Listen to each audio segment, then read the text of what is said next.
Bon vendredi tout le monde, contente de vous retrouver. Ça a été une journée pas mal occupée pour la première ministre du Québec, Christine Fréchette, qui s'est rendue à Ottawa aujourd'hui pour une première rencontre officielle avec le premier ministre canadien Mark Carney. Et c'est une question constitutionnelle qui a retenu l'attention, un malentendu sur la clause dérogatoire. Jean-François, Christine Fréchette s'est dit rassurée, mais elle a quand même passé un message clair à Mark Carney. Oui, c'est le ministre de la Justice, Sean Fraser, qui a soulevé la controverse ce matin à la radio de CBC. Il a mentionné qu'il était prêt à encadrer l'utilisation par les provinces de la clause dérogatoire. La clause dérogatoire, ça permet donc aux provinces de protéger leurs lois contre donc les recours aux tribunaux en vertu de la Charte canadienne des droits et libertés. Le Québec l'utilise notamment pour protéger les lois sur la laïcité, mais également la loi 96 sur la protection du français.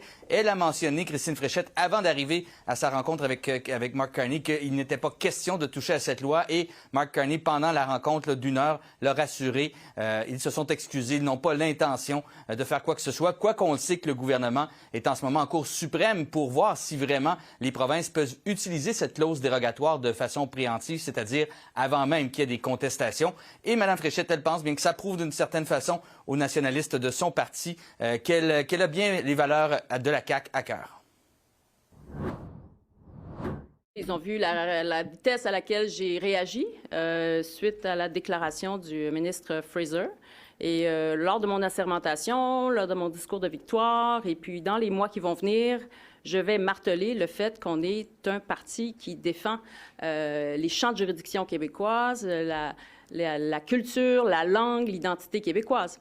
Donc, je pense que s'il y avait matière à être convaincu, je pense qu'aujourd'hui, ça en donne une preuve que je réponds à l'appel et que je suis pleinement dans le positionnement de la coalition.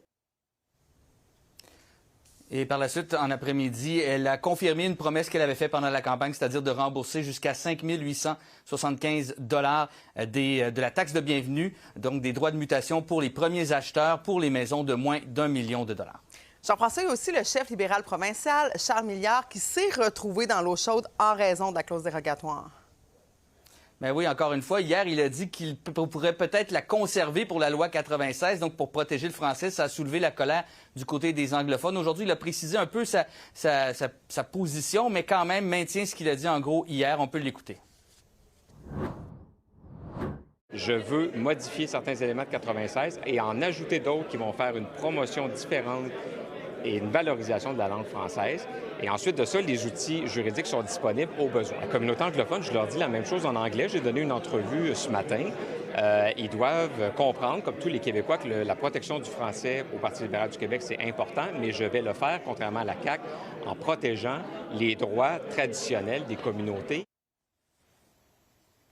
Hier, Charles Milliard avait soulevé cette controverse après avoir été questionné quand même de façon très serrée par les journalistes ici à la colline parlementaire. Il avait fini par dire qu'il voulait, parmi ces changements, notamment éviter que les entreprises aient un trop lourd fardeau à cause de la loi 96, notamment. Et également, il y a le 6 mois pour les services en français, qu'on ne peut pas avoir plus que 6 mois avant d'avoir des services en français pour les immigrants. Ça aussi, il veut changer. Mais pour ce qui est de ce qu'il voudrait changer en lien avec la loi 96, c'est pas encore clair. Merci Jean-François.